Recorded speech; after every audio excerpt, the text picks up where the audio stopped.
kembali lagi nih bersama aku di acara kesayangan kita, Bingkai Asa Terbang Bersama Angan Sejuta. Nah, di sini aku nggak sendirian nih Sobat Akademia, karena aku di sini udah menghadirkan salah satu teman aku. Ini dia Sagita. Halo. Sagita itu adalah teman aku, bahkan kita tuh sekelas, dan dia adalah salah satu teman dekat lah, bisa dibilang seperti itu. Jadi dia itu punya pengalaman terkait dengan program yang di bawah Kampus Merdeka, yaitu Kampus Mengajar. Angkatan berapa ya? Angkatan 2. Ya, angkatan 2. Terus ditempatkannya di Kabupaten Semarang juga, sesuai dengan kota asalnya. Jadi pasti banyak banget keseruan yang ada di program itu. Kita bakal ulik secara bersama dan secara ceria di sini.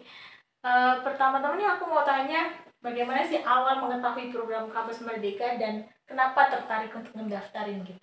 Awalnya sih ya, aku tuh tahu informasi ini dari grup kampus ya. Di grup kampus itu kan dosen sering bagi informasi nih tentang program-program terbaru yang dibuat oleh pemerintah nih buat para mahasiswa. Jadi waktu lihat itu sebenarnya pertama belum tertarik. Terus ada informasi kok banyak teman yang ikut. Terus aku baca-baca nih mengenai informasi kegiatan itu kan. Aku pikir-pikir lagi karena di situ kan tertera ya harus siap sedia ditempatkan di mana aja gitu kan. Aku komunikasi sama teman-teman, sama orang tua. Enaknya gimana ya, mau ikut nggak nih? Ini merupakan salah satu kesempatan kan. Apalagi aku sendiri kan di jurusan keguruan ya. Jadi itu kayak linear banget sama jurusan aku, bisa nambah pengalaman banget. Terus aku komunikasi sama orang tua dan katanya boleh kok dicoba aja. Mungkin kan beruntung gitu kan. Akhirnya dicoba-coba, diikuti beberapa alurnya dan alhamdulillahnya keterima di program itu kan. Jadi bersyukur banget. Itu merupakan hal yang sangat menguntungkan buatku gitu. Pasti seru banget ya, apalagi kalau emang restu orang tua itu penting banget ya guys. Apalagi tuh apapun segala sesuatu yang kita lakuin itu harus benar-benar dapat restu orang tua, karena mereka adalah doa terbesar di dunia ya.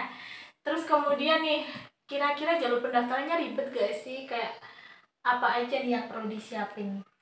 Kalau jalur pendaftarannya itu ada, pertama kita harus seleksi administrasi dulu. Jadi kita mengumpulkan beberapa berkas.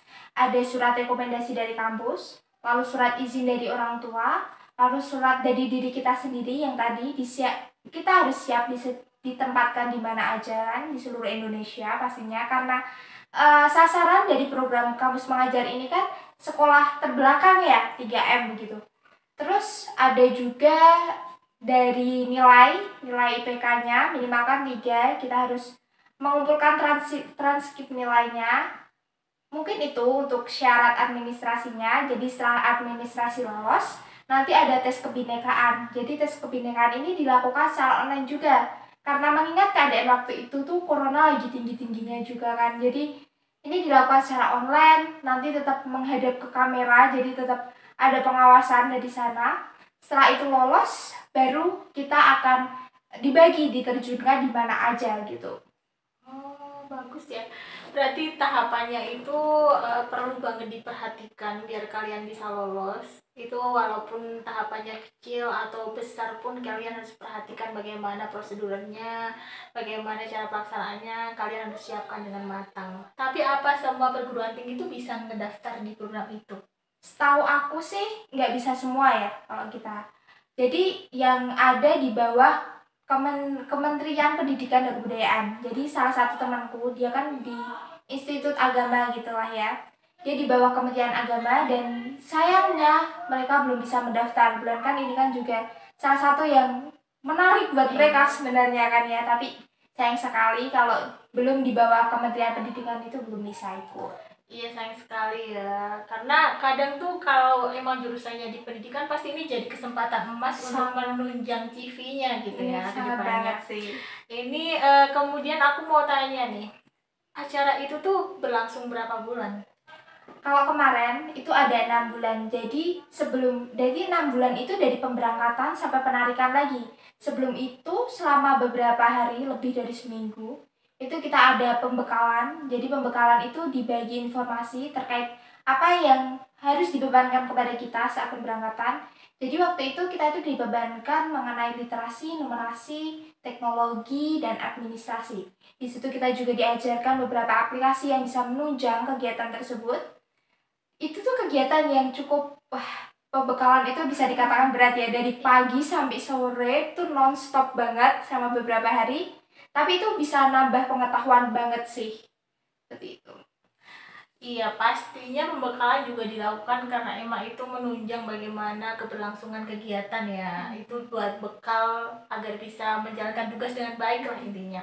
Kemudian kalau penempatannya sendiri ini tuh ditentukan karena kita yang milih atau dari panitia ya? Kalau ini penempatannya dari panitia langsung ya. Kebetulan banget nih waktu itu tuh kok bisa dikatakan bukan kebetulan juga ya. Tapi kan corona lagi tinggi, jadi kita diusahain itu sama panitia ditempatkan di domisilinya. Jadi aku tuh ditempatkan di Kabupaten Semarang. Tapi lumayan, masih satu domisili nih Kabupaten Semarang sama. Tapi perjalanannya dari daerahku tuh sekitar 1,5 jam atau 1 jam lebihan ya. Karena itu tadi seperti tujuan dari KM ini di sekolah terbelakang, jadi aku ditempatin di SD Tempuran 2, itu ada di Desa Tempuran Kecamatan Dingin.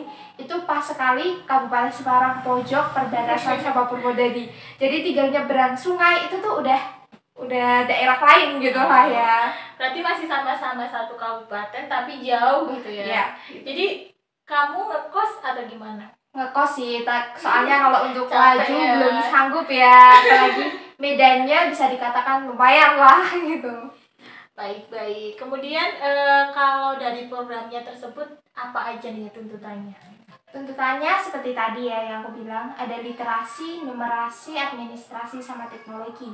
Kalau literasi sama numerasi ini untuk sama teknologi ini untuk meningkatkan kesiswaannya sendiri. Kita tahu bahwa tujuannya kan 3M. 3 hal ini tuh sedikit kurang ya, dan apalagi pandemi, terus kemarin ada krisis mengenai tingkat pendidikan yang menurun karena pandemi ini kan.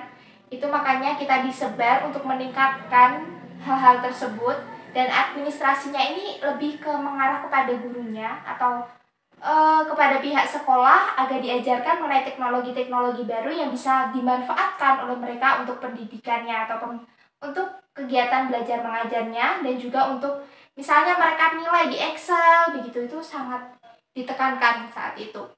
Lalu kita juga diberikan beban untuk mengisi logbook setiap harinya, apa yang kita lakukan setiap hari di sana. Tiap minggunya juga kita harus merangkum. Tiap minggunya juga kita ada kegiatan untuk koordinasi dengan DPL, kita ceritakan ada kemajuan apa, terus ada kendala apa, dan sebagainya, seperti itu sih. Bagus banget ya, berarti mulia banget ya program ini tuh karena benar-benar didedikasikan untuk menunjang pendidikan penerus bangsa gitu.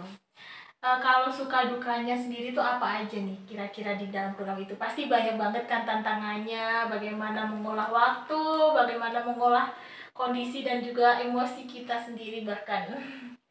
Kalau sukanya ya banyak banget kalau sukanya, karena ini kan waktu itu di satu sekolah itu kebetulan ada 6 mahasiswa dan semuanya itu berbeda dari kampus yang berbeda kan.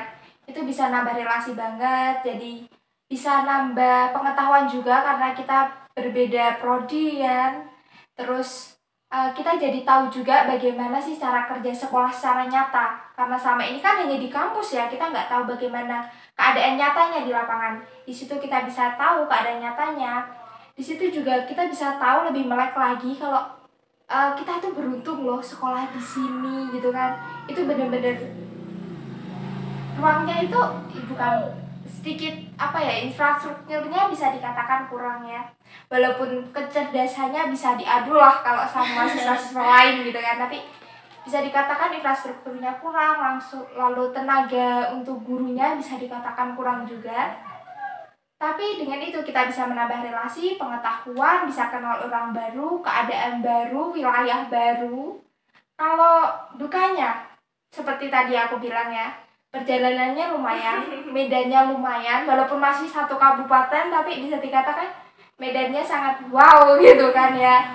Terus dukanya mungkin tadi sangat disayangkan kita cuma bisa ngasih ilmu ya sama seperti mengenai pengetahuan literasi numerasi dan lain-lain, dan sebenarnya masih banyak sekolah yang membutuhkan dana untuk perkembangan mereka seperti infrastrukturnya terus fasilitasnya, tapi sayangnya kita tidak diberi wewenang untuk memberikan hal-hal itu gitu kan.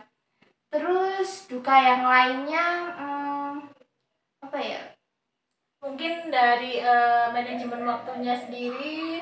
Ya sih, kalau dia manajemen waktunya, karena kebetulan kampusku juga tidak memberi konvensi untuk mata pelajaran saat itu, jadi harus pinter-pinter bagi waktu antara ke sekolah dengan kuliah. Karena apa ya? Setiap hari dari Senin sampai Jumat kita harus tetap ke sekolah, kita harus berkegiatan di sekolah dengan segala tuntutannya tadi. Tapi bersyukurnya sih dapat teman-teman yang baik banget, yang bisa diajak untuk komunikasi dan bisa ganti-gantian gitu kan. Jadi waktu kita pelajaran mereka yang gantiin dulu ngajar atau bantu guru sebentar gitu. Jadi kayak gitu sih suka dukanya.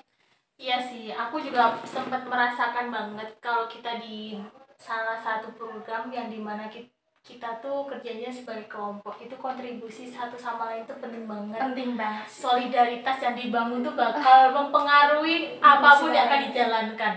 Ibaratnya nih, kalau kita punya misi yang bagus, tapi ternyata kelompok kita nggak punya dedikasi yang cukup baik, pastinya akan sangat sulit untuk dicapai kan. Benar.